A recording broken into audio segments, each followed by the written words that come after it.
হঠাৎ আজ husband office থেকে ফোন করে বলে, আমার 2 কলিগ আসছে বাড়িতে, আসার সময় চিকেন নিয়ে আসছি, ঝটপট চিকেনের কোনো একটা রেসিপি বানিয়ে দিও তো।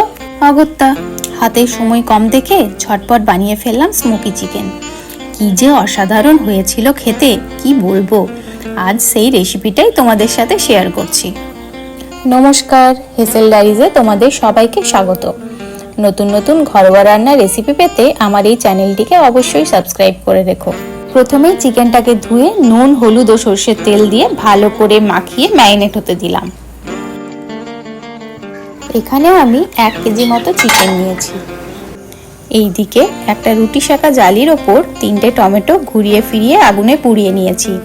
এইভাবে 4টে পেঁয়াজ, 3টে রসুন ও কিছু কাঁচা লঙ্কাকেও পুড়িয়ে নিয়েছি। যেহেতু এখানে আদার ব্যবহার হচ্ছে না, তাই রসুনটা একটু বেশি করে দিয়েছি। এবারে সবগুলোকে পেস্ট করে নিয়েছি। এইদিকে কড়াইয়ে তেল দিয়ে ম্যারিনেট করা চিকেনটাকে দিয়ে ভালো করে ভেজে নিতে হবে।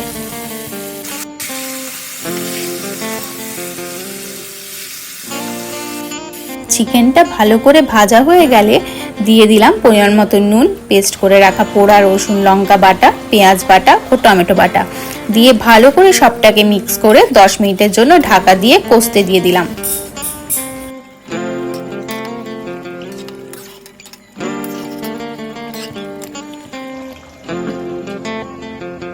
10 মিনিট পর ঢাকা খুলে দেখো মশলা থেকে তেল ছেড়ে দিয়েছে, মাংসও খুব সুন্দরভাবে সেদ্ধ হয়ে গেছে।